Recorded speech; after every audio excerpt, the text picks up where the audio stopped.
All right, guys. Now, this is something that I did not expect to see. Nick Fuentes, Hunter Biden, America First meets Crack First. Sit down for a debate on Channel 5. Now, in this clip, these two are talking about black crime in the United States, especially in the inner cities. Let's watch this video. I mean, you talk about the anger that's out there and the frustration. And I think part of the frustration, let's be honest, is that white people do feel like we are being boxed out in major cities in the country. And it feels like, look, there's a little Haiti and there's various ethnic enclaves where you get that local culture and they do their, cultural festivals and that sort of thing. And white people feel like they're being pushed out and they want a space where things are familiar. Do you feel the same way about the Italian festival that happens in every city? Well, here's a good example. Or St. Patrick's Day? Well, there's no Irish neighborhood in Chicago. Little Sure Italy. there is. I mean, there's some Also, remnant in Bridgeport, yeah. and It's important to note that, like, and I'm not trying to get into like a shouting match here, but like, as a family who did coming from a family who did leave Philadelphia in the 60s because of black migration from the South after the Civil Rights Act was passed, there was a sort of like mass flight of white people into the suburbs, and that kind of led to a homogenization of different cultures because they rushed so fast to build these like identical strip mall suburbs that it was very hard to maintain cultural bonds that made different European and white neighborhoods unique around like the 1950s and before. So I feel like the mass suburbanization is also a big factor that led to those like cultural bonds breaking. yeah, but why did that happen? I mean, a lot of the suburbanization is because of the race riots in the 1960s. People moved out because of the violence. My grandfather was in the National Guard in Chicago when, after MLK got assassinated, the whole West Side burned to the ground, and people didn't want to be around that anymore. Why were the riots? MLK Jr. was assassinated. Yeah. Yeah.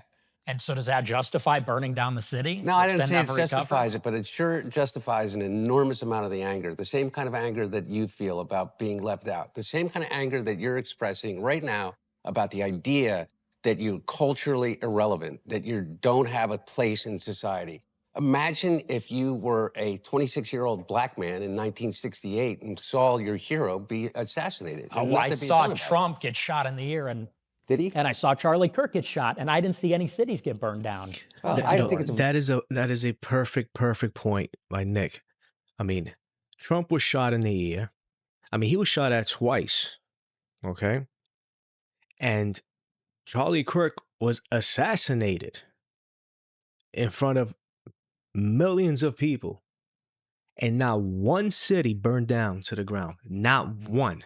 All right. So very, very, very different thing. I think how's it's an that different? absolutely Charlie different Kirk thing. got shot in the neck. Yeah. And liberals celebrated who? all over social media by Tyler Robinson. Yeah. Who is what? Who is some liberal guy. He is? Mm-hmm. But He's got a transgender boyfriend. does that make him liberal? Because he's transgender? Because I he's think so. gay? Well, because he's got a transgender boyfriend, yeah, I think so. It makes him liberal. I think he was liberal, yeah. Okay. Well, he didn't come from a liberal family. He didn't come from a liberal enclave. He didn't come from a liberal background. He's not a minority. He was a Mormon, correct? And grew up in a Mormon household. And he went to a largely Mormon college. And okay, that makes okay. What does that mean? He came from a Mormon family, he came a Mormon background. That doesn't mean anything. How many people come from certain religions, Christianity, whatever the case may be, and they don't, they're liberals or whatever. You know what I mean? Like, all because their families are Christians or Mormons or whatever, or Jews or Muslims or whatever, doesn't mean they're actually following the religion. That doesn't mean that. You know what I mean? So yes, there could be, a liberal Mormon. They do exist out there. The same way there are Catholics who are liberals. There are liberal Catholics out there. They're out there, believe it or not.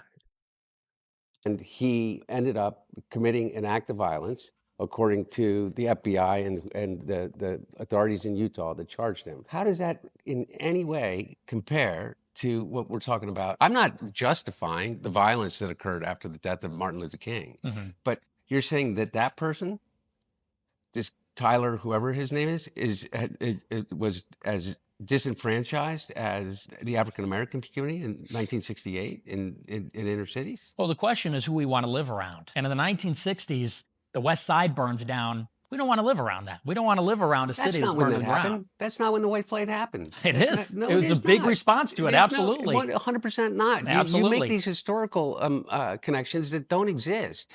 Part of it was potentially, but before that, what Mayor Daley did is made Chicago the most segregated city in the entire United States, other than Boston. When you would come from the South to Chicago, African Americans from the South, blacks in the South coming to Chicago would say that Chicago was twice the level of segregation and racism that occurred in the South. And so it wasn't as if you're coming into a situation in which you're feeling in any way enfranchised by the community and the situation that you're in. And as many people left simply because of the idea that someone was black moving into their neighborhood as the violence that occurred after the assassination of Martin Luther King. So the numbers actually, pre-1968, when King was shot, you had more people leave the city because of the desegregation, because of the 1964 Civil Rights Act, than you did after the riots. I think that's just not true. I think that the race riots were a huge driver of white flight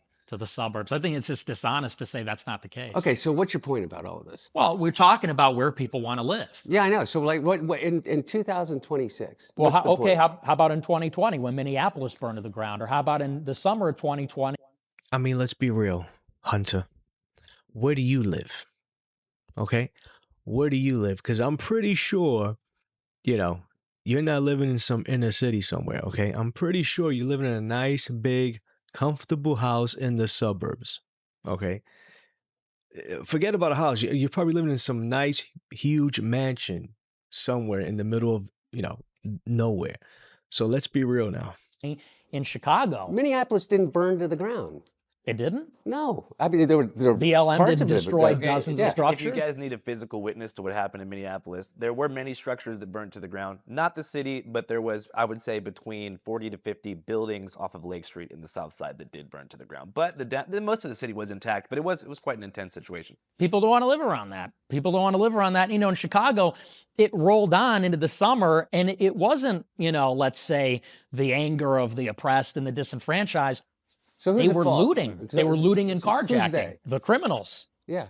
Who are? Mostly black. Nick, Is that not true? Yeah, maybe, Nick. I don't know. I just don't. I don't know why you use the platform that you have to make that your target. Are you saying that the problem with the 26-year-old white kid living in suburbia outside of Chicago and his feeling of being disenfranchised is because there was looting and rioting in Minneapolis by black people, and it's black people that are doing it? Yeah, I mean the problem with Austin Metcalf was that he got stabbed in the neck at a track meet. And the problem with our city in Chicago is that the Magnificent Mile is gone. Water Tower Place is gone because of all the crime. Nick, and the time of an entire generation of African Americans is that they've been getting killed by cops for decades. That's what are you talking about, Nick? Because they commit crime. And listen, it's not... Nick, what? That's not true. It's not true. Are you saying that police brutality as it relates and racism in the police force, in the way in which police treat African Americans?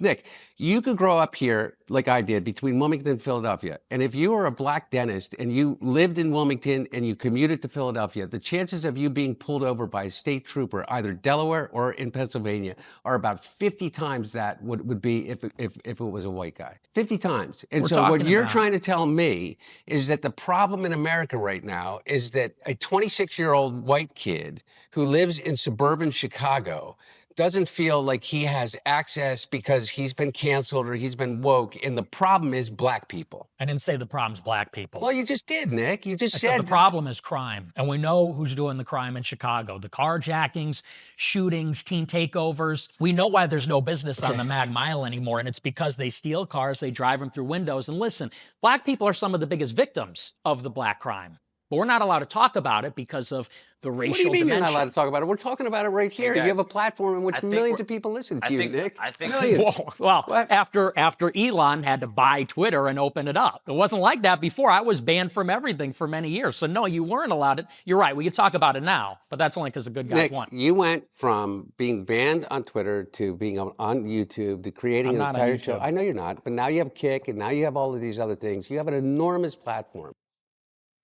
I mean, come on, let's be real now. We know what's going on in the inner cities. And any person in their right mind would not want to live in the inner city.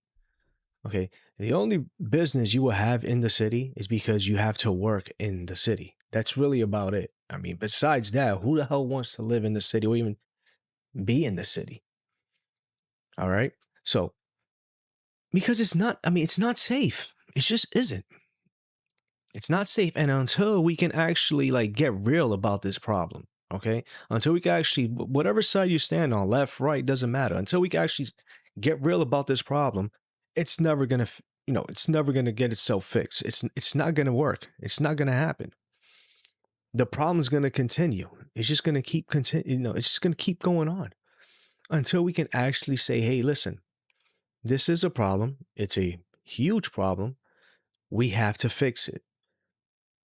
Until both sides or until you have whether Democrat mayors or governors or whatever, until they can open up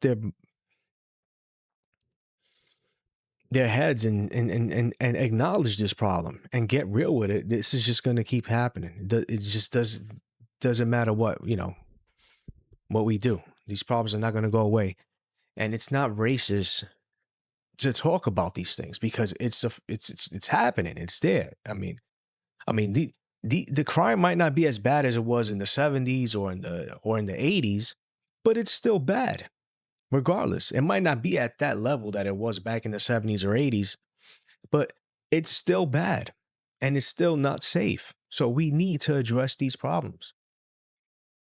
And we need to just get real with it, man. And until then, it just isn't going to go away. But anyway, guys, I mean, is Hunter Biden, is he going to be the next president, man? Is he going to run in 2028? Is Nick Fuentes going to back him up? All right? I mean, I've seen stranger things. But anyway, guys, thanks for watching. If you enjoyed this video, subscribe to the channel, like the video, share the video, comment, all that good stuff. I appreciate it, man. Until the next one, take care.